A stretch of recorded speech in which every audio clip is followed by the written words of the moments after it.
listening to the Adventure Party for the first week of July 2021.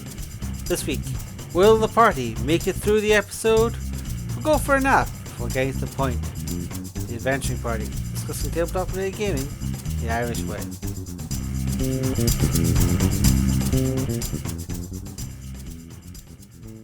Welcome to the party. I'm Scarr. I'm Sean. I'm Lane. And I'm still Savage. And I'm bored of this podcast. Let's go. Come back tomorrow. What? No, hold on. We just got started, and I still have several hot takes to use.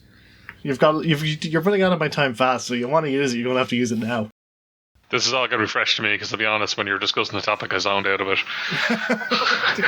Me too. Look, are we going to finish this topic now, or are we going to come back later when we're a bit fresher? So yes, let's we should probably put our explain muscles into this.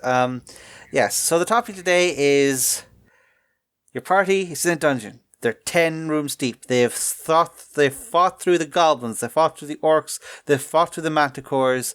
They are 2 rooms away from the final boss, the epic dragon fight, and the hoard of treasure. And they turn around and leave because they want to have a snooze. A lion bar or something. Usually the warlocks are tired, right? Well, you make me sound like a jerk, but I'm out of spells. So what do you want? Why did you spend all your spells before the big fight? Well, then we would have been dead before we got to the big fight. Sorry, I was looking at Twitter while you guys were talking tactics. Are we fighting the dragon or what? I think we've hit a lot of player motivations here. But yes. I forgot my lucky hat in town. We go back. It's fair to say that there's all sorts of reasons why players would like to get out of the dungeon before it gets actually difficult. But once a player tried to take a long rest during a combat, admittedly they were 10 years old, but they really wanted their spells back. Well, I mean, do we want to look at the whys of it, or what are we talking about here? Like, why do people do it, or what do we do about it? They're lazy. They're cowardly. They won't commit. They hate the scenario. They hate you, the GM. They hate the setting. They hate the rules. They picked the wrong character class, or their character class is the best, but other people picked the wrong character class, so now they got to rest. The list of whys are endless, but what are you going to do about these? Can we call them? Well, let's start with the thing: is this a problem, troll players, or is it a matter of formatting? No, they're troll players. Because what are you going to do about troll players? Sorry.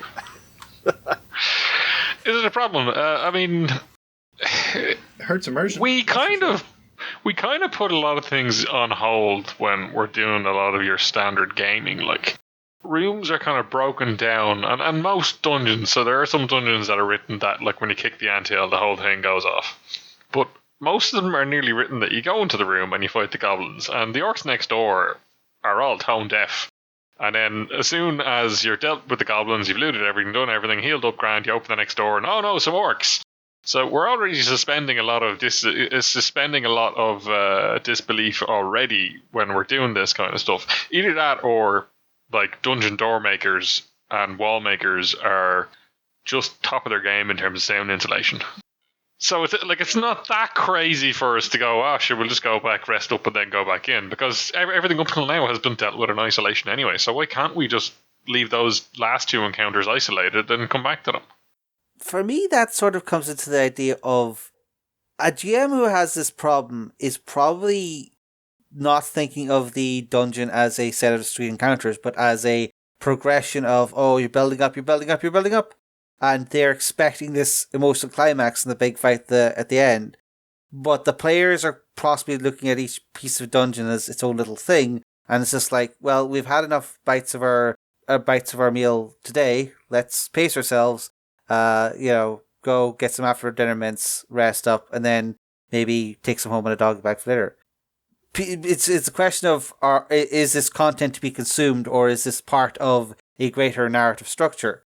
And, if you and your players are not on that same wavelength about what it is, then they'll see leaving and taking it piecemeal as perfectly fine or legitimate, whereas the GM is going to be, but if you just go on and enforcer, it would be so cool. or one plot point, or one investigation, one street in the city, or whatever narrative structure this is. Well, I think that's part of it, is that the players are seeing things encounter by encounter, whereas the GM seeing the big picture. I'm not sure what the resolution to that is, because players are always going to look at it bit by bit. I guess that's where your well-written module and trying to bring in some kind of narrative, maybe even bringing in some kind of sense that there is a time constraint, a time element. Yeah. It's like very often we talk an awful lot about time constraints and things, and just like there's that we say that people should have to push on, but is that entirely within their control? Like pacing at the narrative level is fine, but there's also pacing at the mechanic level which is not as predictable. Like you can say that, oh, by the rules, a party should be able to go 6 encounters before being tapped out, but a lot of games have very swingy elements where some person who's supposed to be the tank for 5 fights just loses half their hit points to a couple of criticals, or the players spot a mushroom that looks funny and they spend all their fireballs blasting away at it, and then they don't have the spells for the rest of the dungeon. Like, resources are not guaranteed because random chance or bad decisions. Because life gets in the way. I mean, like, even if you look at it, if the dungeon's fully lined out so that, the party should be expending X amount of resources every time they hit every encounter, so again, they get to the final boss, they should have sufficient resources to deal with it.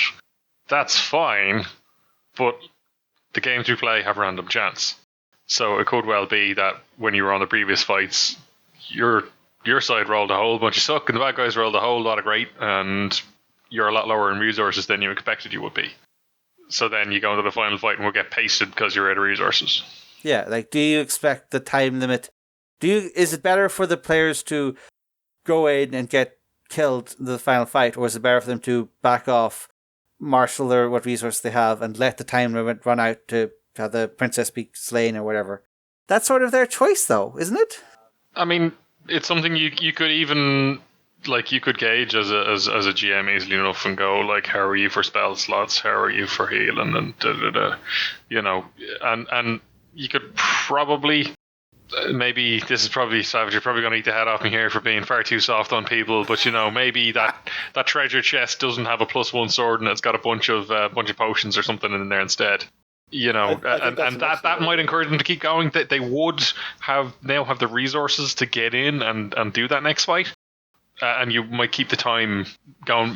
Time ticking along, things moving. So there's this trick that computer game engines tend to use, where nothing is real until the player is looking at it. You've got that point of view camera. Whatever falls within the angle of the lens is real. It's in front of the players. And everything else behind that is just simply tossed out of memory. It's discarded until you need it again. We can pick around the edges of how well that analogy works, but as Liam just pointed out, one excellent way to keep people in your dungeon is to give them what they need, and only really what they need, when they need it. So at that point where they're absolutely down on resources, they stumble across a group of corpses huddled together, apparently burned to death. And amongst their the various charred bones and scattered remains, they find some adventurers' packs, some melted weapons, some tattered armour, and miraculously a cache of healing potions, or an antidote to the poison that has your paladin on his... a necklace of fireball that somehow didn't explode. With one left. Exactly. So the Dungeon Master's in control of pretty much everything. I mean, I wouldn't be so anxious about what players decide to do. I'd be anxious about the reasons that they decide to do these things. If the reason they want to leave the dungeon is because they don't have something, it should be in the dungeon. Give it to them. But give it to them in a way that helps to reinforce the dungeoniness of the dungeon. Have them risk going down into a half reset spike trap to get that necklace of healing. Have them, or just the fact that all of these, you're in a corridor scoured clean, but for the bones of of previous adventures, now they've got to ask themselves, well, how did these people die? And what should we be looking out for in the next room? That's also a classic thing to find in a dungeon. Mouldy bones in rotted armour with just what you need in their pocket. Keeps them in the dungeon. Yeah. Fighting fantasy books certainly pulled that a couple of times. I failed to savage Liam sufficiently. I'll get back to that, don't worry. But it does lead me to the thing I'd like to say is that if you arrive at the point in a dungeon specifically, and these are the amusement ground rides of role playing, if you arrive at a point where they want to get off before the finale, you've got to ask yourself, how did I allow this to come about? In a sense, you're responsible for kind of locking them in there until the ride is finished. And if you don't take the precautions early on, you're going to hit that question later, perhaps after the point where you can realistically address it. So I think the question arises out of poor preparation in terms of setting time limits, motivations, and extenuating or compelling circumstances. Well, it can be kind of hard to keep track, because sometimes this stuff can jump up on you because you mightn't realise how many resources players have spent, because it's hard enough for players to keep track of their resources without you trying to keep track of all your stuff and 4, 5, 6 players' stuff as well. So it can be like, oh, you guys want to leave because you need the long rest because you've burned through all your resources. Oh, okay. So while it would be good to keep it in mind, I can see this happening quite easily. There's also players tend to feel they're done, maybe a little before they're done. I've always found players can push a little bit further than they're comfortable with. They might say they're out of spell slots, but really they have a third level they've been holding in reserve just in case. They just don't want to use it. They don't want to be put in a position to use that. But if you use your reserve, where's your reserve? That's just not good Starfleet engineering. You need a backup for the backup. Well, you're not going to get it done without the captain pushing you to warp 9.5 or whatever. The engines cannot take it. Don't have to take it. They just have to do it until we can't do it anymore.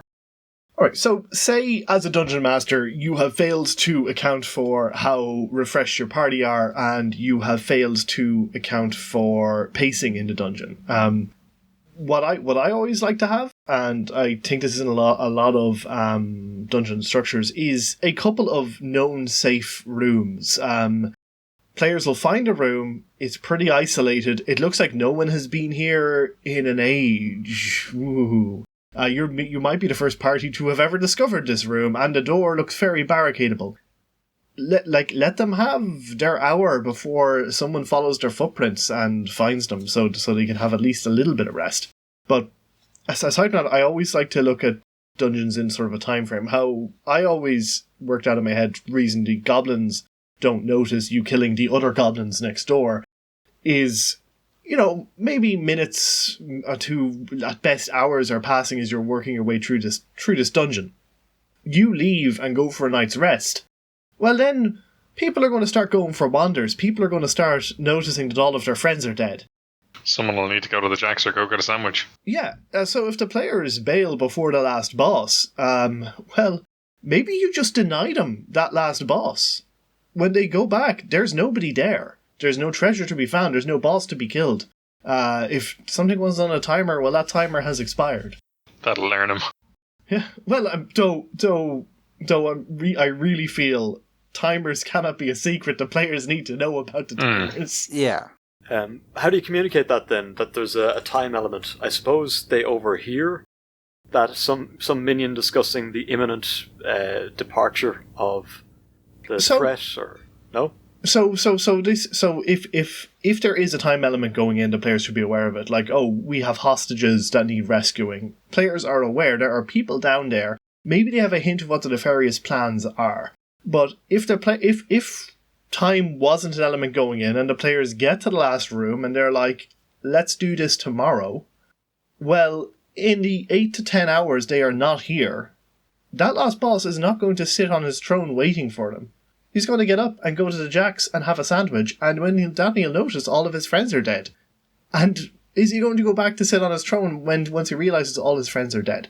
I am happy to break the illusion of the static dungeon the moment the players leave that space. They're not friends, Sean. They're hirelings and minions. Restocking your dungeon, it can sometimes be hard to justify narratively because, like, you know, the players are right at the what they like.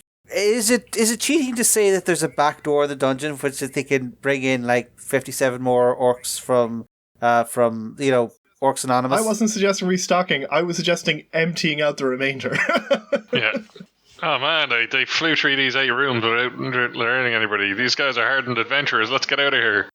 This is why we have separate audio tracks. It's fine. I'm emptying it out. The players broke the illusion of the static dungeon by leaving it. And maybe maybe the Lich is not going to stick around to find out what happens. Or maybe they're going to barricade themselves in.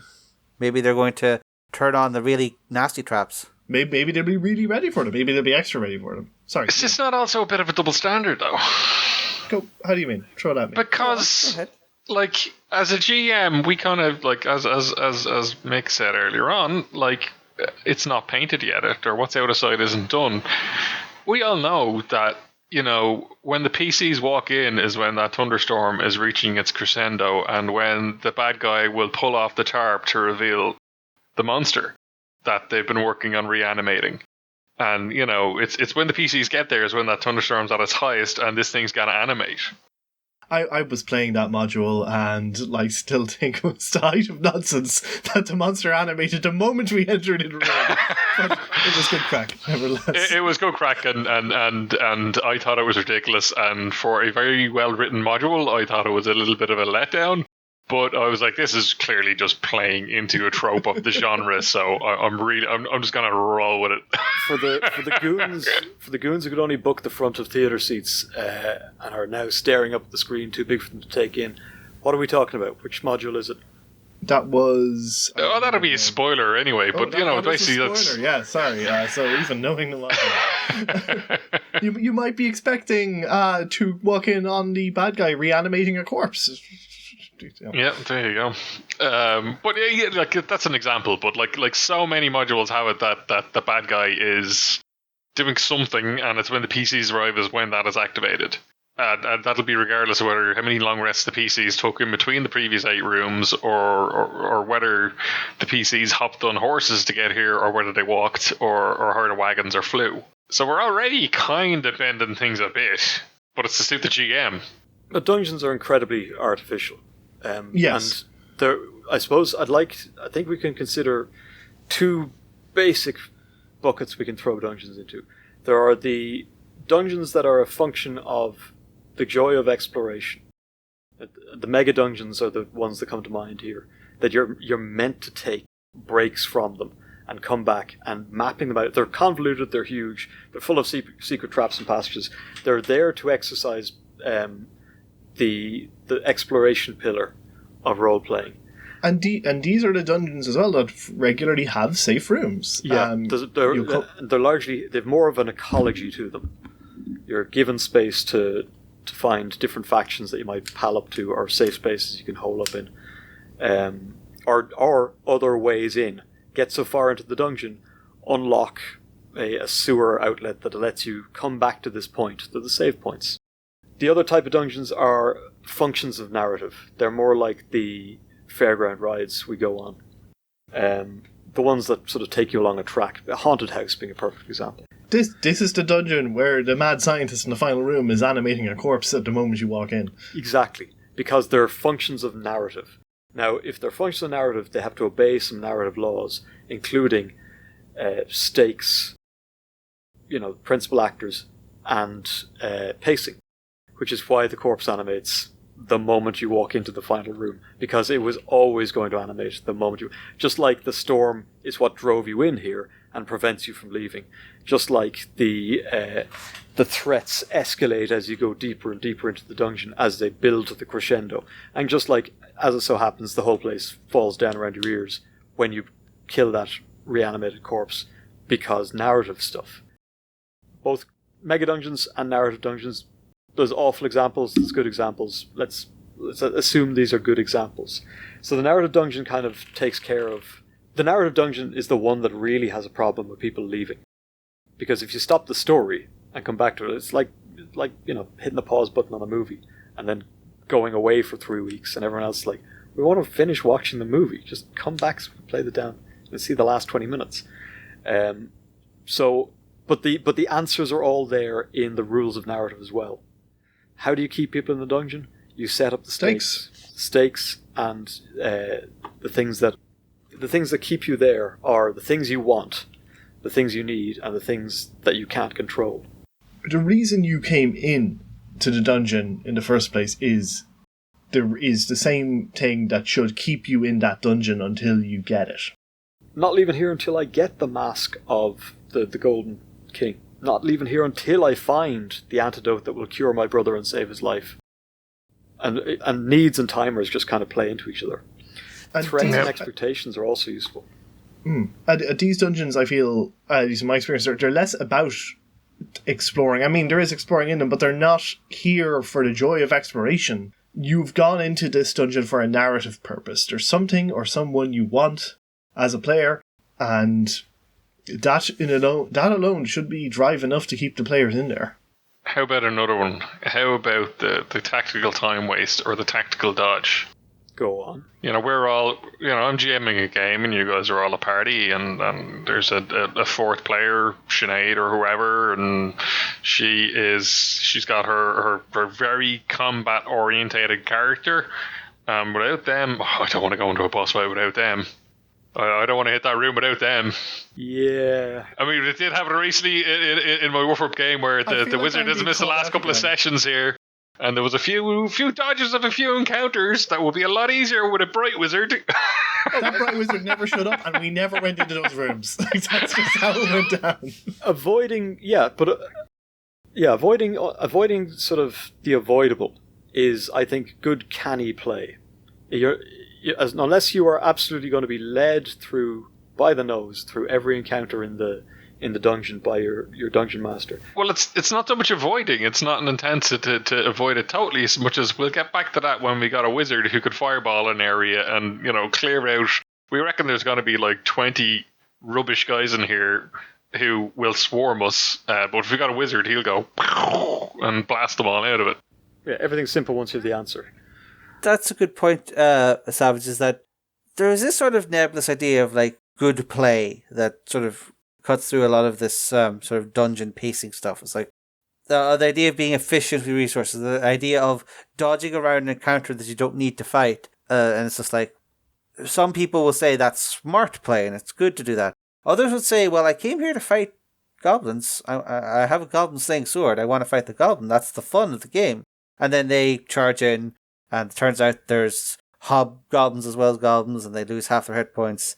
Is that bad play to do something that I have an extra cool fight that wastes resources but was like epic in the moment? Is that bad play? No, I mean, it's all play, right? It's very hard to be wrong about how you play unless you're trying to disrupt other people's play or prevent them from playing. Good and bad play, I don't know. I'm not gonna go too far into what is good and bad play. The crux of the question, I think, is not that there's any encounters that players can avoid. It's that you get your players to that sort of final climactic part of the dungeon and they skip out because they want to hit it fully fueled up. Now, my contention is that it is not the dungeon master's job to make sure everyone has a packed lunch going in. It is not your job to make sure they're prepared, and it is your job to force them into situations where they don't get to have all the advantages. They do have to work for their wins, and they do have to spend down to the bottom of their backpack to find the solutions that are messier than their optimals, are riskier than their optimals, and make them feel like they've actually had a goddamn W today, and not just handed a participation star.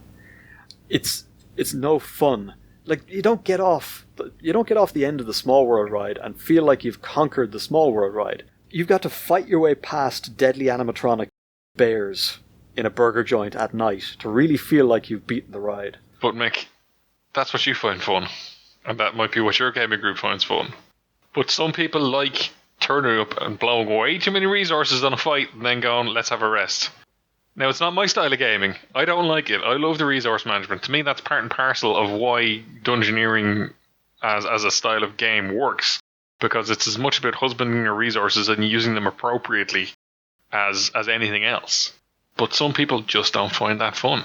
Then they shouldn't be wandering into dungeons. You can put them. I think your first duty as a GM though was to make sure that you, because you are a player and you're probably putting far more time into this than anybody else, you have fun and that your players have fun too. Well, if your players are on that sort of wavelength of big blowouts, I don't think you should be using a traditional room by room dungeon. You should probably be just having like a couple of rooms of just like a few guards, a trap or a puzzle, and then the massive cavern with 5 dragons, and then you have the big bang shitty combat. Build as necessary. But Shane, this is what I got for Christmas, so we're playing it. So there's definitely mismatches here. I think Liam touched on a really good point. We've talked about 2 big buckets dungeons can fit into, but in terms of how they're actually structured, there's lots of variety, and some of them are they look like an old Quake level where they're just a layered mash of different waypoints and key doors and secret passages and hidden delights. And some can be as simple as a Skyrim dungeon where you fight your way past a couple of antechambers of mooks and then get to the boss that's got a speech and then deploys 10 iron golems and a dragon chandelier to really light up the place. Both are technically dungeons, but one is built to be dungeoneered through, and the other is built to be sort of ushered through so you can have your big fight. There's nothing wrong with either, but if your players tell you they want to go dungeoneering and then give out because it's wet and cold and they're hungry and lost, then they don't want to go dungeoneering, they want to go to the boss fight. Just take them there. But if you have the kind of group that likes being wet, cold, hungry, lost, then they're probably not going to be very satisfied with 2 rooms and a boom. Yeah. So you should be adjusting your content to your players, and maybe you might have to rewrite that module that you got for Christmas. It's not ideal, but that's a job of a dungeon master. Of course, players aren't always on the same page as each other. I had one player beg for 2-3 rooms for a short rest, and the party ignored him, and then they walked into a zombie beholder, and they came within a DC 14 of being disintegrated. So, some players have to listen to each other as well, and if the entire party is on the same page about wanting to go sleep, maybe they need a sleep. Composition also has party composition and the game set itself as reasons why people want to rest and stuff as well.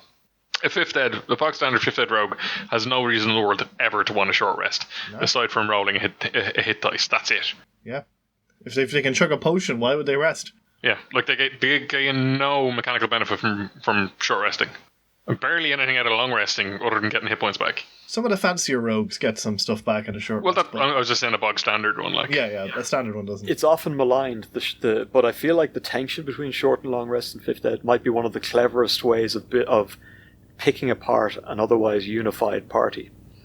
It's there in the mechanics. It reflects the differing levels of fatigue felt by different classes, and it creates if you insist on them kind of living the reality of the world they're in, it creates real tension between the rogue and the warlock. Look, the rogue wants to press on, the warlock wants to take lunch, and the sorcerer wants to go home for the day and have a nice sleep in his bed. And it's often argued about kind of purely as an exercise in resource management logistics, but that's the way your characters actually feel about the situation based on their own experiences.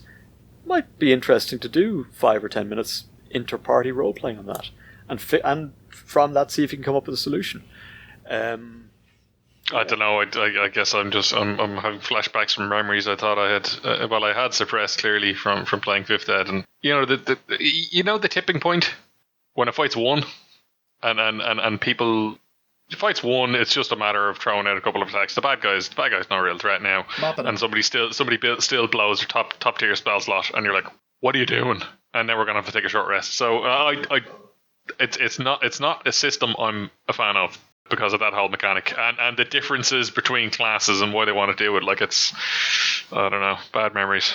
You do have to think of the mechanics of your game. Like, one of the things that comes up is like, what type of penalties are hurting people? Like, if someone is being hit by hit points, they could go, short rest, healing potions, fine.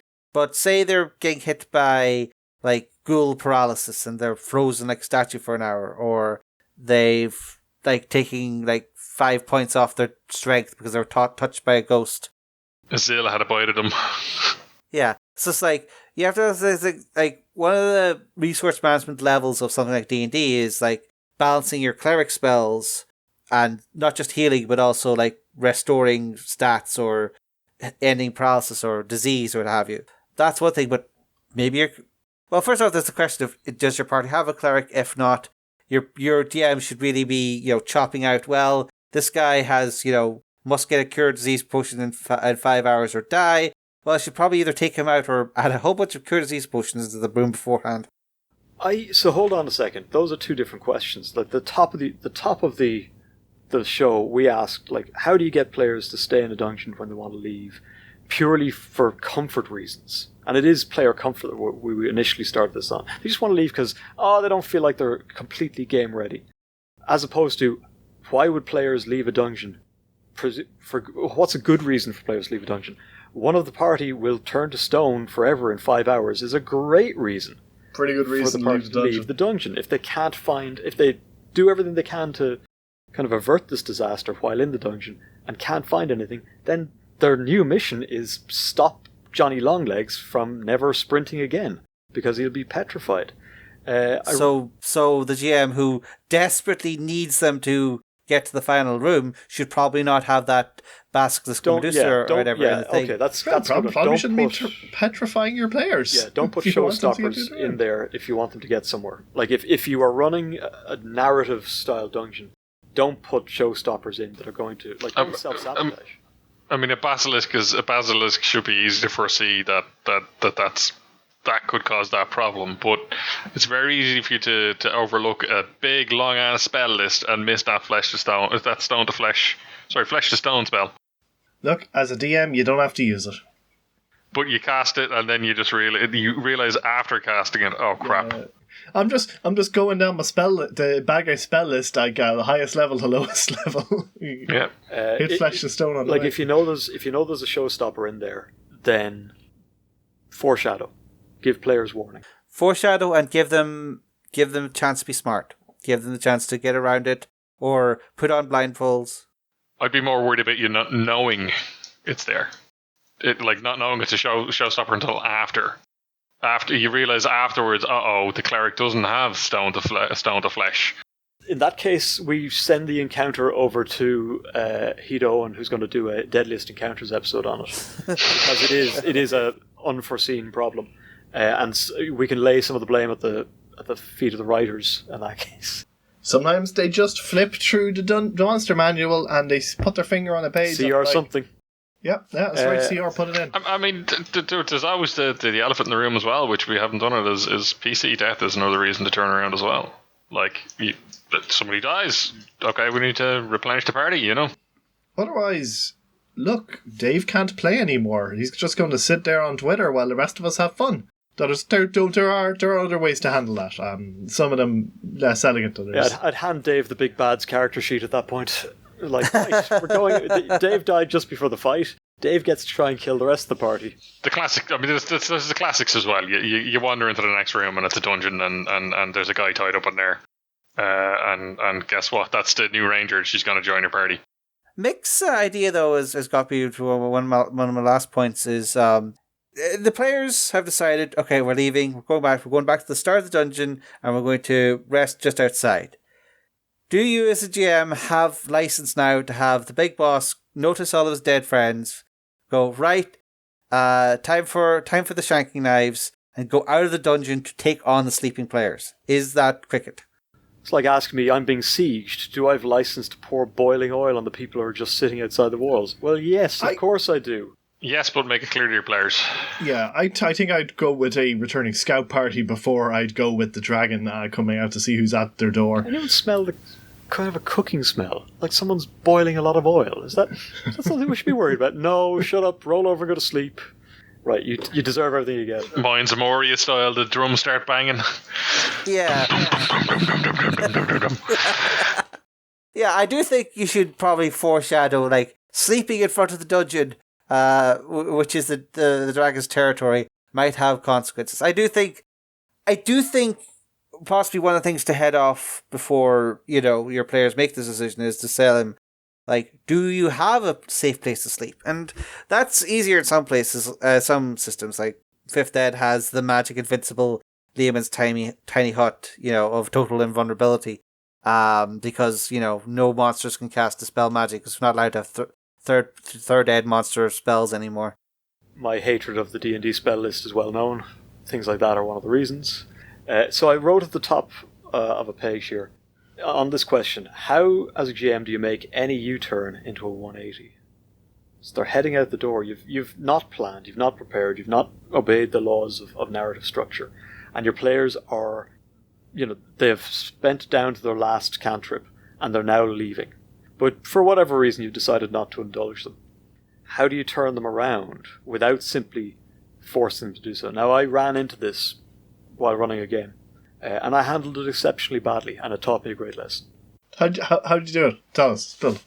So I had the players, their players get stuck in a thunderstorm. Their cart got stuck in the mud, could not be moved. Lightning was crashing down, trees and wind blowing, and they had to seek shelter in a nearby cave. And the cave just happened to be inhabited by ghouls and things like that, and they got attacked, and the cave was flooding from all the water that was pouring into the thunderstorm, so they had to go deeper to find shelter, find somewhere safe. And eventually it led them to arcane statues, ruins, traps, and lastly a sealed door that said, like, Tomb of the Ghoul King, do not enter, all who enter here perish. And the players went, cold, we're wet, we're hungry. These are clear warning signs. We're not going in there. And this was about 10:30 of the game night. And smart players. Yeah, smart players. And they were on their way somewhere else. They were only in this cave out of necessity. And frankly, they'd pretty much just been following their instincts to explore up until that point. At which point they came across something that looked a bit dangerous and went, we'll wait till morning and just get on our way. I mean, I've got my Vorpal sword. I don't really need whatever's in here. I handled it incredibly badly. In that I broke with the immersion of the place. I said, look, lads, it's 10:30. What do you want to do for the next hour?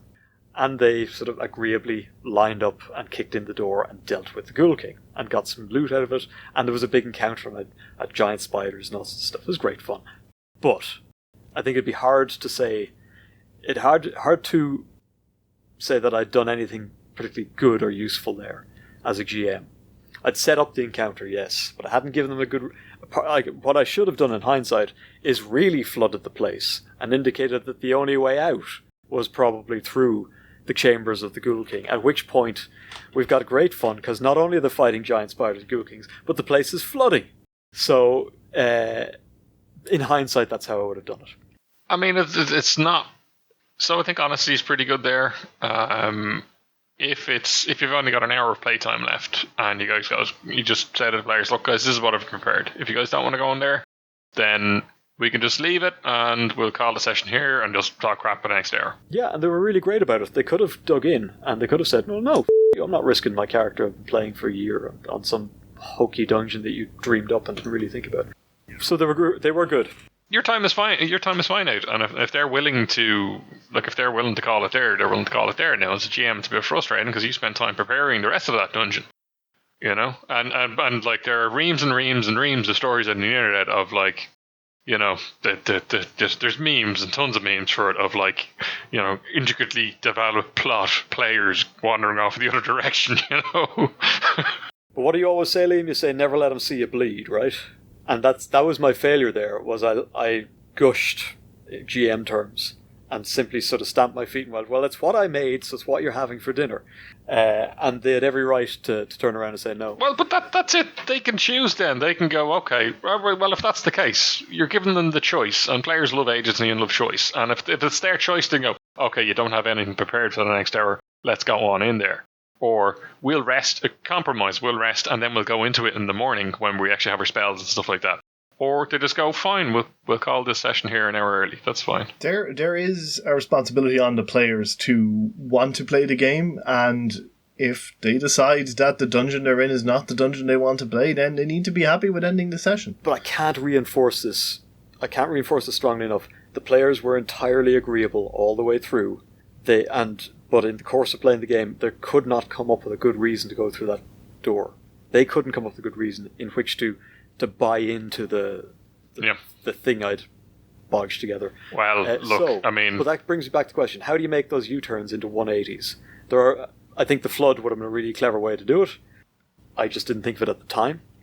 So there is a nice dungeon in the middle of Out of the Abyss where, due to an earthquake or possibly a passing purple worm, the paths in front of and behind get sealed off, and a new path to the west opens up, and that is the only way to go into the dungeon.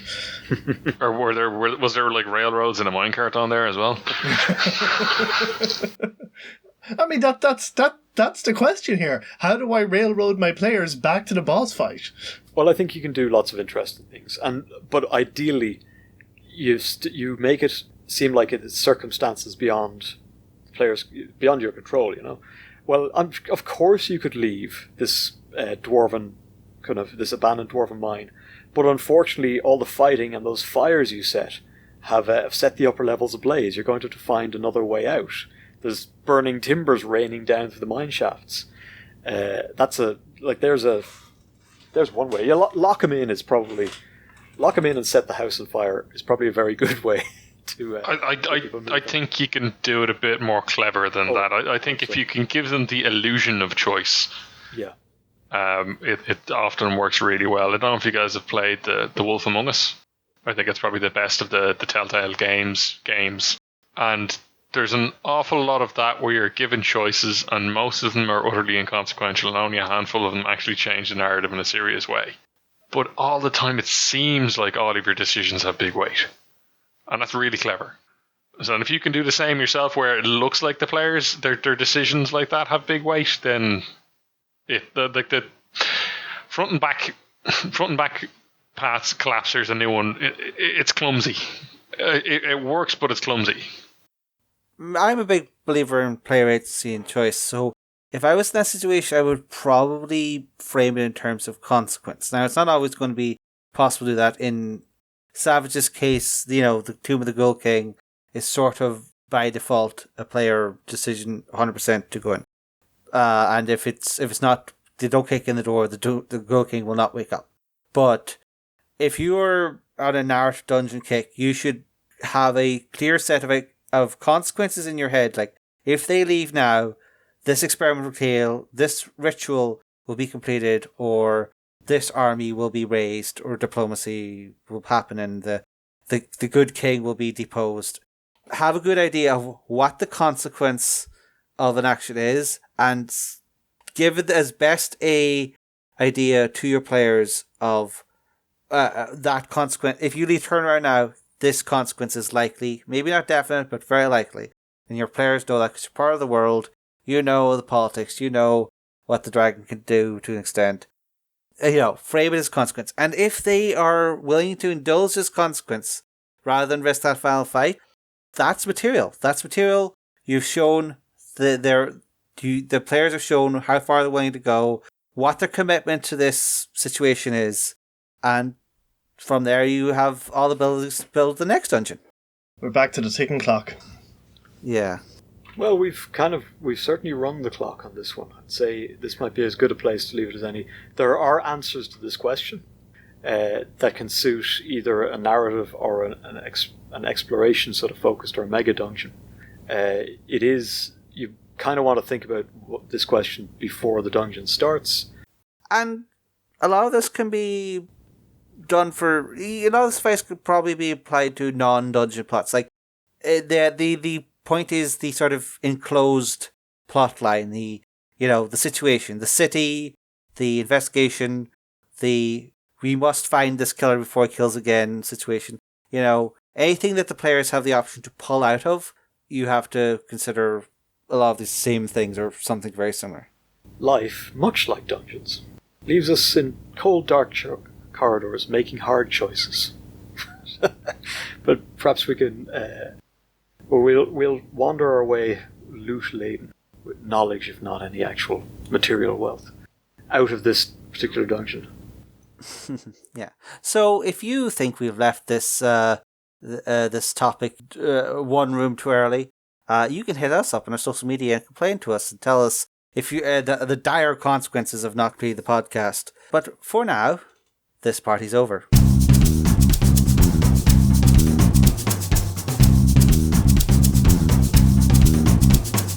Thanks for listening to The Adventure Party. You can find show notes and links to things we've mentioned at www.theadventuringparty.net and on our Facebook page. You can leave comments there, or talk to our Twitter account at AdventurePTY, or you can record a voice message at www.speakpipe.com/theadventuringparty. We can also be contacted directly by email at party@theadventuringparty.net. If you'd like to be in touch with the party all the time, come join our Discord server, link in the show notes. The Adventuring Party is released under a Creative Commons Attribution Non-Commercial Share Alike version 3 license. I guess I missed my opportunity to stand up when we were starting those outros and just go, I'm going to go get a sandwich.